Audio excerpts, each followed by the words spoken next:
Hello, my name is Matina Nimphie, and I am a docent at the Richard and Pat Johnson Palm Beach County History Museum. We are very excited to announce a new exhibit which will be available in digital format on our website.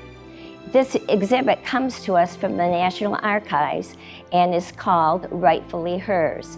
The exhibit follows the path many courageous women took to achieve the passage of the 19th Amendment. This year marks the 100th anniversary of that event.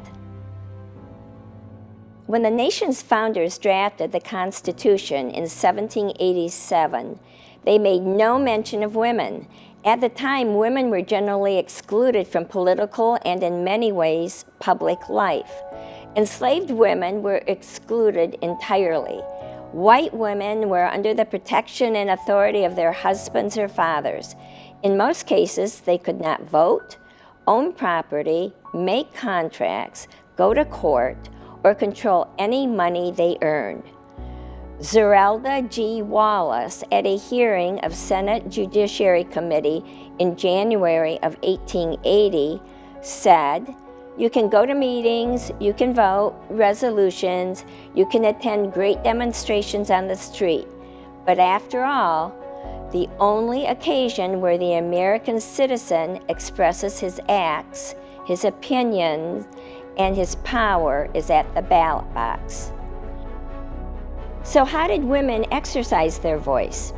Many women participated in boycotts, signed public pledges, and petitioned, fundraised, and organized other women into activist groups to voice their opinions in the anti-slavery movement, the sale and consumption of alcohol, working conditions, and public education. Some women could vote before the 19th Amendment. Before the 19th Amendment changed the Constitution to read, "The right to vote shall not be denied or abridged by the United States or by any state on account of sex," millions of women already had the right to vote. The Constitution leaves voting eligibility requirements up to the states. Therefore, who can vote and what they can vote on has varied from state to state over time. Before the 19th Amendment ratification, 15 states had already granted women at least some voting rights. However, because states decide voter qualifications, some women remained unable to vote after the 19th Amendment for other reasons. How did women win the vote? The fight to win women the right to vote in the United States was not easily or quickly won. To win women access to the polls, a diverse group of suffragists, individuals who supported giving voting rights to women, fought more than 70 years using many different strategies. Some focused on amending the U.S. Constitution, while others worked to change state election laws. Suffragists lobbied privately in their parlors and publicly in the halls of Congress. They wrote articles, circulated petitions, gave speeches, organized marches, and were sometimes imprisoned for their protests. Over time, these tactics won political support for women's suffrage necessary for ratification of the 19th Amendment to the U.S. Constitution in 1920. Adela Hunt Logan in 1905 stated, "Government of the people, for the people, and by the people is but partially realized so long as women has no vote."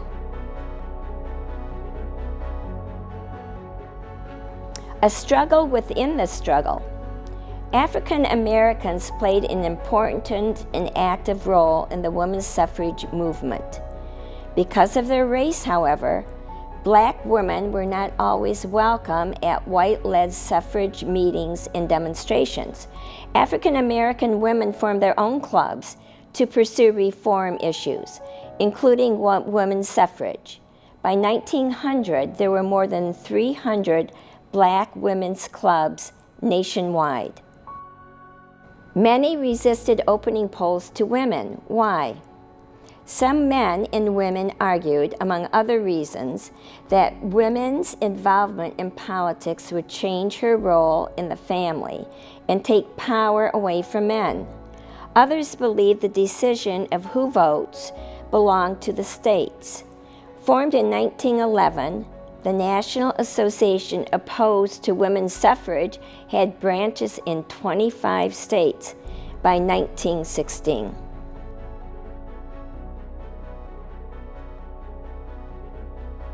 A constitutional victory. The ratification of the 19th Amendment was a landmark moment in American history that dramatically changed the electorate. It enshrined in the United States Constitution fuller citizenship for women and a more expansive democracy for the nation. The 19th Amendment, August 18, 1920, states, "The right of citizens of the United States to vote shall not be denied or abridged by the United States or by any state on account of sex." Carrie Chapman Catt and Nettie Rogers Schuler wrote, "It was a continuous, seemingly endless chain of activity. Young suffragists who helped forge the last links of that chain were not born when it began. Old suffragists who forged the first links were dead when it ended." Why is Tennessee's ratification of the 19th Amendment significant? After Congress passed and proposed a woman's suffrage amendment, 3/4 or 36 states at that time had to ratify the 19th Amendment before it could be added to the Constitution. Many states quickly approved the 19th Amendment, and by the end of March 1920, only one additional state was needed for ratification. On August 18, 1920, after calling a special session of the state legislature, Tennessee became the 36th state to ratify the 19th Amendment. Our ability to amend. The founders personally made it hard, but not impossible, to change the Constitution. In 1869, the first amendment proposing suffrage for women was introduced in Congress. It took 50 years and 900 proposals for Congress to pass a resolution that became the 19th Amendment to the Constitution. What voting rights struggles persist? Even after the 19th Amendment was ratified, millions of women remained unable to vote. Puerto Rican women were excluded from the 19th Amendment. All adult women didn't gain the vote till 1935. The lack of U.S. citizenship limited voting rights for many Native Americans and Asian immigrant women. All Native Americans were granted U.S. citizenship in 1924. Asian immigrants couldn't become citizens until 1952. African American voters, especially in the South, faced discriminatory measures meant to keep them from the polls until most of those practices were outlawed by the Voting Rights Act of 1965.